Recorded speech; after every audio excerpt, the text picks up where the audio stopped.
Hi all, JK here. This is going to be as quick as possible on what you're looking for when you're doing a walk around of the vehicle before you test drive it.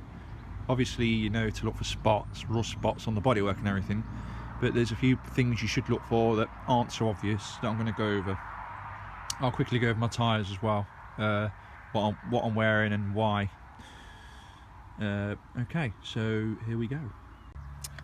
Right, so as you can see, I'm on the Avon ZZ3s. If you do it a bit of a Google, they are quite a good tyre and recommended by some people on the CTR website, sorry, Civic Type R owners website.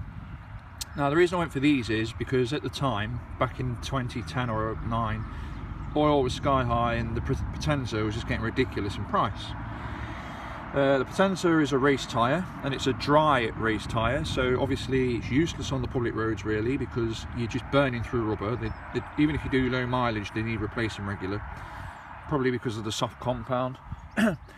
So they burn through rubber, and you know where I live out in the country you get a lot of punctures from farmers and thorns, so it was eating my money away. And at one point I bought a brand new set for 200 quid a piece.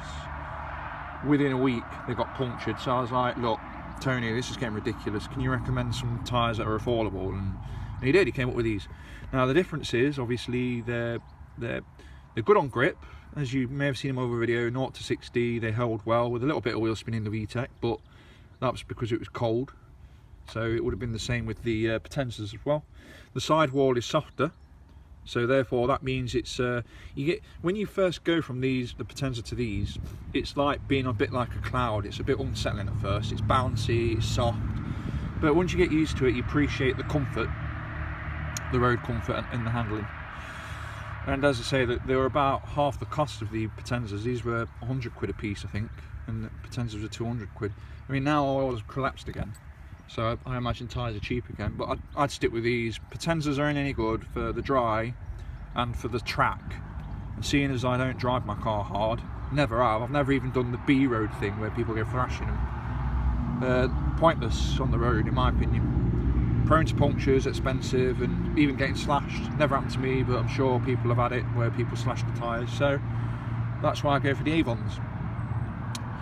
So that's my tyres. Right, next it's the wing. You may recall in my previous videos that I've said that I once was driving to work and I hit the edge, which meant the wing had to be replaced and the headlamp.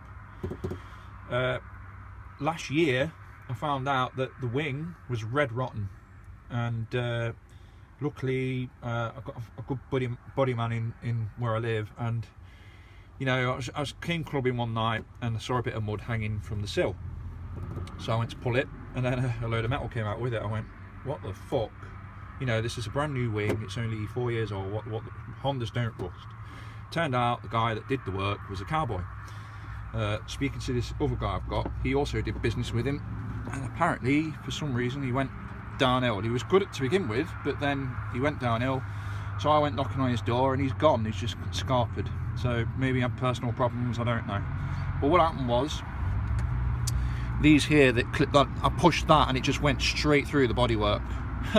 So I was like, and it looked immaculate from the outside, it looked brand new. But so what I'm saying is, although it may, when you're inspecting for rust spots, that's only half the picture. There's also the inside to worry about. So what you want to do is, particularly with these wings, because they're easy to replace if you have a little clip, and they're easy to straighten out if they get bent as well. What you want to do is you want to get on your hands and knees and you want to poke and prod as much as you can, you know, really get in there and make sure that doesn't bend, for example, and you know, really push it just to make sure it's solid from the inside if you can as well. So that's another thing you wouldn't do normally, you know, you wouldn't think of doing that, but through my experience that's what I found out. So that's another tip for you. Next it's the back box. As you may know from my other video that my car got an advisory on its MOT. The guy came running in with his arms in the air, you know, trying to make a big deal of it, saying the back box was rotting through and it needed replacing it won't last 6 months, he said. I said, well, I'll keep it for 6 months and I'll replace it myself, thanks. They're only 40 quid. I'm not paying 80 quid what you're trying to charge me, plus labour, plus VAT. So what I do is, if you're looking for one of these, get on your hands and knees, look underneath, and with the owner's permission, give it a poke and a prod. You know, for rust, that's what you're looking for. That way, if you do find stuff, then you know you can tell the seller, and this needs doing to it, that needs doing to it, and you know, let's talk about the price. So that's your advice there. Next, it's the license plate bulb caps. Now, as you recall in my video, I've had real problems with these because the locksmith that changed the locks managed to damage the cap covers for some reason. Basically, when I flip that to the right now, it will not come out, it won't move at all. It means that I have to remove my trim, which I've done here, as you can see, just so I can get to the bulb there and push it out. Finding the replacement is also proving very difficult, so if you can, get the driver, the owner, to push them and show you that they can come out and go back in properly and that they're not snapped or anything like that. The other thing you should look for is the boot struts. They've started corroding on mine. In fact, I tell a lie, they were corroding way back when it was new, but me being a stupid little twat that I was, didn't bother going to wander with it, even though I was on the phone to them and explained the problem to them, and they said, yeah, no worries, bring it in. So that's two things you need to look for. The boot, can the rear license plate bulb cap come off easily like it should, and are the rear boot struts okay? Do they need replacing? Which mine might not do. As you can see there, it don't look too bad. It looks like it just needs a bit of a taking off and cleaning, a bit of a rust down and sand down, and a bit of a coat of oil or grease or whatever. So that's that. The next thing is obviously the headlamps. Make sure they haven't got the famous mist problem, clouding problem, which mine obviously has, because it's the one that came with the car, and you know, it's years old. To get that replaced, I've been quoted 200 quid by the body man, or 50 quid plus time if you can do it yourself. 50 quid meaning a third party Honda approved headlamp. The official OEM headlamp is nearly 200 quid. I think it's £150. So I personally would go for the non-OEM model. The only problem you get with that over time is it starts peeling, but peeling is a hell of a lot better than what you're seeing there. The other problem that I've experienced is, like you saw in my adjustment video, the adjuster's horizontal for the OEM, which is easier to get to but still very difficult, so you're probably better off going with a dealer like I'm going to. And on the third party approved headlamp, it's vertical. I just can't get to it at all. You've got a better chance of winning the lottery 10 times over.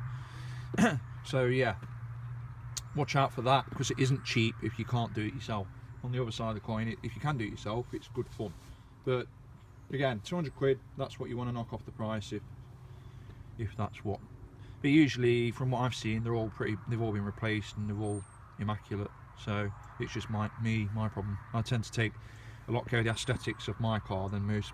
You know, I don't make love to my car like most people do. I'm a bit like Jeremy Clarkson. I enjoy driving the car, and I look after the engine and tyres and gearbox, but the looks, I just keep it very minimum.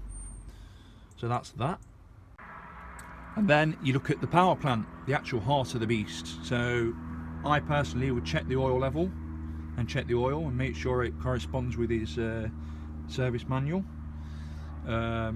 You check things, you know, it's pretty straightforward what you check for. You know, like the belt here, is that solid? Does it need adjusting or replacing?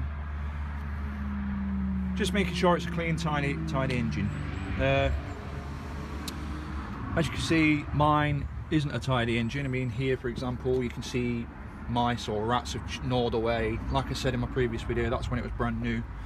There's dirt there, you know, it's just this is what a real engine looks like before your steam cleaning bullshit, as I call it. You know, if I was selling my car, would I steam clean it? No, I wouldn't. I've got nothing to hide, and I don't care about trying to impress anyone. The car will do that when they take it for a spin. But yeah, that's what a real Type R engine looks like. Let me just... So there you go, you know, not the prettiest thing in the world. Mine needs a good clean. the sun's come out now, so it's probably making the light a bit difficult to see, but yeah, that's what a 77,000 mile engine looks like that's been well looked after. Yes, it's not clean, but you know, the fact is it's got a good ticking heart, and if this engine spoke to you, you'd, in fact you'd know that it's a sweet engine, sweet, well looked after. I mean, you probably can't see, but you know, I've got rusting nuts and bolts that need replacing there and there, but that's it. That's all you can shoot me down for. So if you would say to me, oh, can you knock £1,000 off because of that, I'd be like, why don't you bollocks? So that's the engine. Next I'll go through the interior. Right, in the cabin, so you know the mileage. The guy reckons it's done 20,000 miles. Great, sounds brilliant. So to check for that, you need to look for signs of wear in the cabin, and usually people miss things, little things, you know, like the gear knob, the pedals, the steering wheel even. Like if you were to look at my Momo, you could see it's done 76,000 miles. And the gear knob, you could see the play in it, which I'm going to go through in this section of the video. So there'll be a bit of camera shake with this because I'm going to be holding the camera, so I'll try and do it as best I can. So as you can see, I've left my car in gear, which is what I do, but straight down at 76,000 miles, that's the play in the gear stick. So if the play is something like that and it's done 76,000 miles, it hasn't done 76,000 miles, that gearbox has probably done double that. So just bear that in mind. Play with the shift as well. As you can tell, that this is clean, so listen. So it's brilliant box. Snappy gear change, crisp gear change, that's what you're looking for.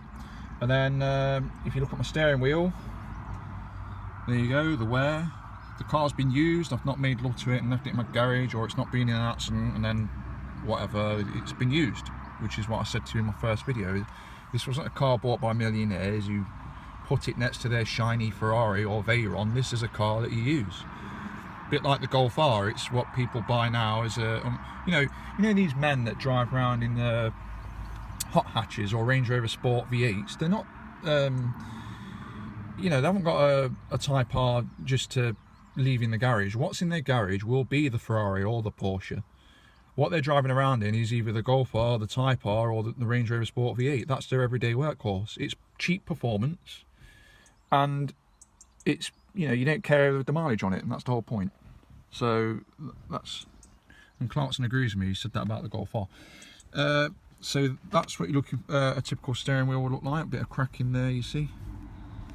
The Momo's steering wheel was worth 600 quid at the time, so probably a replacement if you really wanted it. I'll try and get into the pedals as well. That's what the pedals look like with wear. As you can see, the left one got a bit of metal coming through. There's a bit of wear on the brakes there. The accelerator's got a bit of wear on it. Also check for play if you can.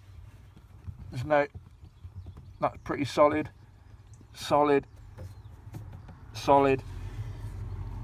Push it in as well and try and listen for squeaking. Mine doesn't squeak because I've kept it oiled. You know, these are all important little things that need taken into consideration when you're taking care of your car. You know, you've got your people, your Sunday drivers who sit there spending hours on a nice Sunday polishing the car to every detail, but then they neglect little things like that, which can lead to failure and expense. You know, if you're going down the road 100 miles an hour and then all of a sudden your clutch cable snaps in the middle of a gear shift, well, that's going to blow your gearbox and it's going to bloody cause an accident, isn't it? Just because you couldn't be bothered to oil and maintain a simple pedal section, but he spent hours polishing his car. That never made sense to me. That didn't. But yeah, the other thing to look out for with these Recaros is the release, and I'll show you that now. So that's the release on the driver's side. Great, but then if you look on the passenger side, it's missing. And that is a ball ache, particularly when people come in and out of the car, and it's a very busy car at the minute. Obviously my Toyota nicked and all, so it's the main car, literally. So yeah, that's another thing to watch out for. If it is missing, then it's a negotiation point. So yeah, that's the walk around of my ep3. My advice to you when doing a walk around, it's all about the little niggly things. That it's not about mechanical things. That's what the test drive's going to show you, and listening to the engine at tick over and the gearbox. It's all about niggly little things that, yes, they might not seem a big deal, but they will mount up when you have to pay for it. So in time as well as money and inconvenience, so you want to make sure you're compensated for that when you're buying the vehicle. And that concludes the video. Cheers.